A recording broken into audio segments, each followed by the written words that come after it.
तर युतीतल्या तणावाचा परिणाम आजच्या खासदारांच्या बैठकीवर सुद्धा जाणवला। बजेट अधिवेशनासाठी मुख्यमंत्र्यांनी बोलावलेल्या राज्यातल्या खासदारांच्या बैठकीवर सेनेनं बहिष्कार घातला। शिवसेना वगळता सर्व पक्षांचे खासदार या बैठकीला उपस्थित होते। सह्याद्री अतिथीगृहावर ही बैठक झाली। दरम्यान शिवसेना खासदारांच्या बजेटबाबतच्या मागण्यांसंदर्भात खासदार अरविंद सावंत यांनी स्वतंत्रपणे मुख्यमंत्र्यांची भेट घेऊन शिवसेनेच्या मागण्या मुख्यमंत्र्यांना दिल्या आहेत।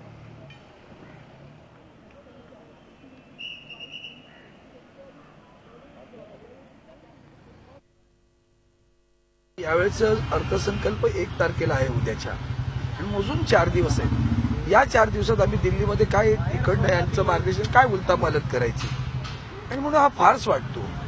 दुसऱ्या बाजूला जे दिल्लीमध्ये अधिकारी त्या ठिकाणी अपॉइंट केलेले आहेत, नेमणुका केलेल्या आहेत, त्या अधिकाऱ्यांना सुद्धा अशा प्रकारचं एक परंपरा आहे तिथं की खासदारांची त्यांनी बैठक घ्यायची असते आणि महाराष्ट्र राज्याचे कोणते विषय आणि कोणते प्रकल्प किंवा ज्या काही अडीअडचणी त्याच्यामध्ये साधक बाधक चर्चा करायची असते।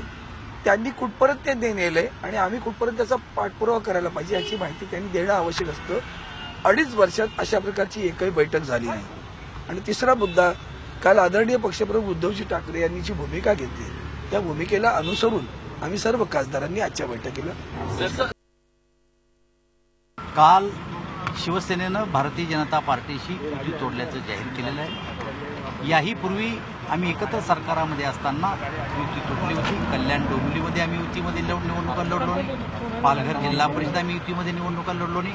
अशा अनेक निवडणुका आहेत की ज्या निवडणुका आम्ही युतीमध्ये लढलो नाही। आत्ता ज्या 212 नगरपालिकेच्या निवडणुका झाल्या, याही निवडणुकीमध्ये बहुतेक ठिकाणी आम्ही वेगवेगळे लढलो आणि म्हणून याचा काही परिणाम सरकारवर होत नसतो। आणि काल त्यांनी फक्त आम्ही युती तोडल्याचं जाहीर केलं। सरकारबद्दल त्यांच्या कुठल्याही प्रमुख नेत्यांनी कोणतेही वक्तव्य केलेलं नाही। झी 24 तास रहा एक पाऊल पुढे।